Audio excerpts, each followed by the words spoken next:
Welcome to Grace for Dyslexia. Today we address encouragement. This is podcast number 5. Jonathan swam hard for the end of the pool. He was exhausted. As his head rose out of the water, his breathing heavy, he turned to face the team. The team was yelling, "Way to go!" Jonathan smiled as he climbed out of the pool. He grabbed his towel. Jonathan had swum for the team for 2 years and was improving his technique and times. Deep inside, he so loved the support of his team. After a while, his coach came to Jonathan. The coach said, "I just want you to know how impressed I was with your effort in the pool. Keep up the good work. You are very important to this team." Jonathan was so proud, though he did not show it outwardly, trying not to show his uncertainty of self. You see, Jonathan had gotten poor grades in school for years due to his dyslexia. His sense of self-worth was shot. In his life, outside of the pool, he felt worthless.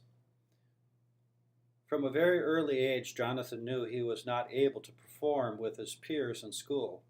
Reading was so difficult, spelling was a failure, he hardly could write a sentence. No matter how hard he tried to improve his feelings about himself, nothing seemed to surmount his sense of failure. Jonathan found he loved to swim, and he was good at it.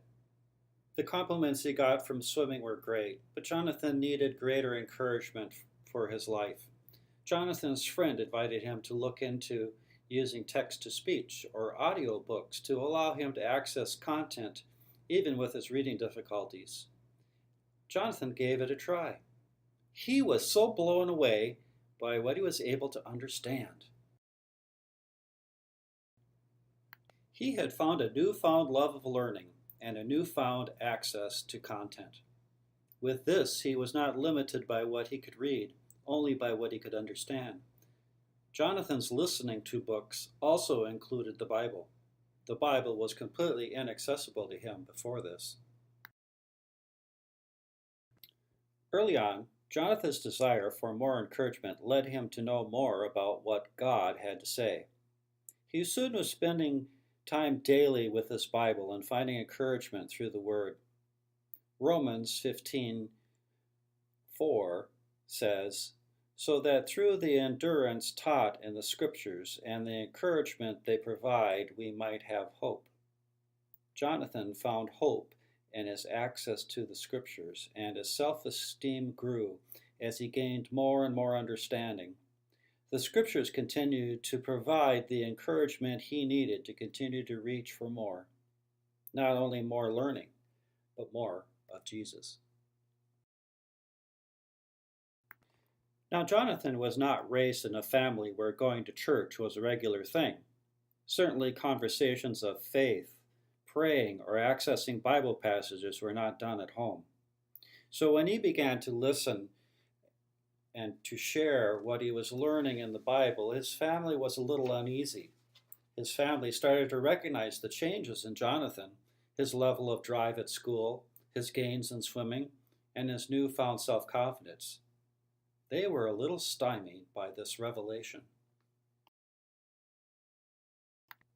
As Jonathan changed, so did his impact on the swim team. He started taking on leadership roles with his teammates. He worked hard, always had positive, encouraging words for others, and kept everyone positive in their thinking. Jonathan's coach was so pleased with the growth he saw in Jonathan. He pulled Jonathan aside at the end of the season and shared with him how much of a leader he was for the team. At the outset of the next swimming season, Jonathan, a senior, was chosen by his team as captain. A great honor for anyone, but especially Jonathan, who just a year ago saw himself as worthless. Inspired by Matthew chapter 11, verses 29 and 30. "Take my yoke upon you and learn from me, for I am gentle and humble in heart, and you will find rest for your souls. For my yoke is easy and my burden is light. So many with dyslexia find encouragement in other areas of their life, like Jonathan and swimming. In a journal entry, describe the places outside of learning to read, write, and spell where you find encouragement. Grace for Dyslexia is a podcast dedicated to Christian encouragement for children and adults who have or are struggling with dyslexia. All stories in Grace for Dyslexia are fiction.